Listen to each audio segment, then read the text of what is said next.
All right, bartender, keep 'em coming. Because if I have to think about the absolute state of human history while sober, I'm gonna nope out of the century entirely. You think we're living in a simulation? Please.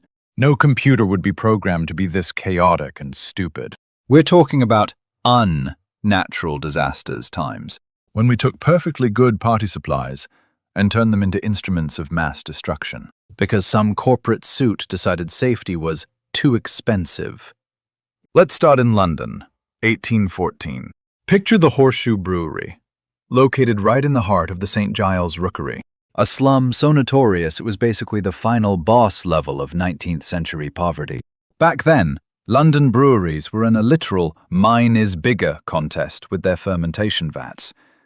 They weren't just making beer, they were building wooden towers of porter to flex on their rivals. One of these vats was 22 feet high and held enough booze to keep a small country tipsy for a month. On October 17th, a storehouse clerk named George Crick noticed a 700-pound iron hoop had slipped off one of these massive vats. Now, in a world that makes sense, you'd evacuate the block. But George's boss basically told him, that happens all the time.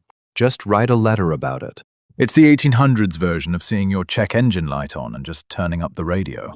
An hour later, the vat pulled a Thanos snap and disintegrated.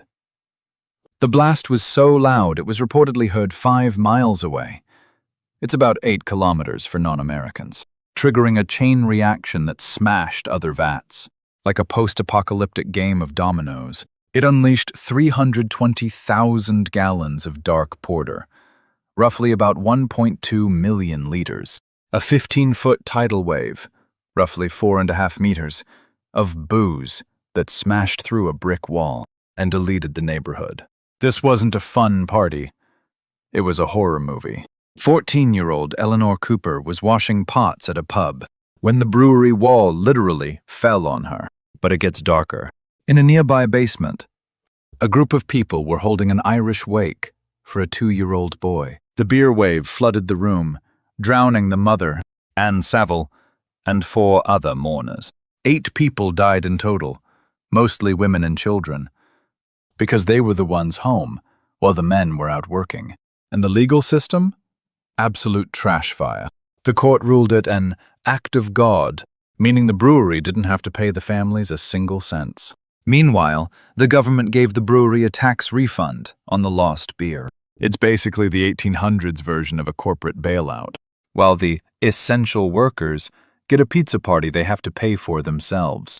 No offense to fans of the 19th century British legal system, but yikes. But wait, humanity said, hold my beer, and decided to do it again, but stickier. Boston, 1919. The Purity Distilling Company had a 50-foot-tall steel tank filled with 2.3 million gallons of molasses. They were racing to pump out as much industrial alcohol as possible for bombs and rum before Prohibition kicked in. The genius in charge was Arthur Gell, the company's accountant.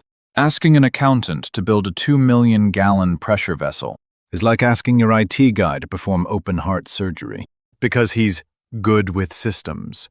The steel was half as thick as it should have been, and the tank leaked so much from day one that neighborhood kids used to collect the free syrup with pails. Instead of fixing the structural failure, the company painted the tank brown to hide the leaks.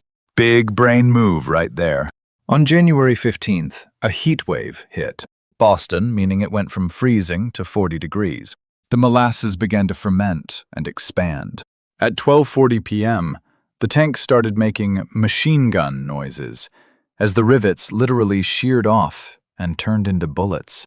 A 25-foot wave of molasses roared through the north end at 35 miles per hour. Now, physics is a real jerk.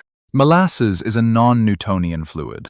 When it's moving fast, it acts like water. But once it slows down and cools in the winter air, it turns into sticky concrete. People didn't just get hit. They were shrink-wrapped in sugar. 21 people died. 10-year-old Maria DeStasio was engulfed while gathering firewood. Firefighter George Leahy was trapped in his firehouse and literally drowned in the goop. The company tried to blame Italian anarchists for blowing it up, a classic 1919 Red Scare move, but the court wasn't having it. This became one of the first major class action lawsuits in the US. And it's the reason engineers today actually have to, get a license and sign their plans. So, next time you're worried about a natural disaster, like a hurricane, just remember, humans are far more creative.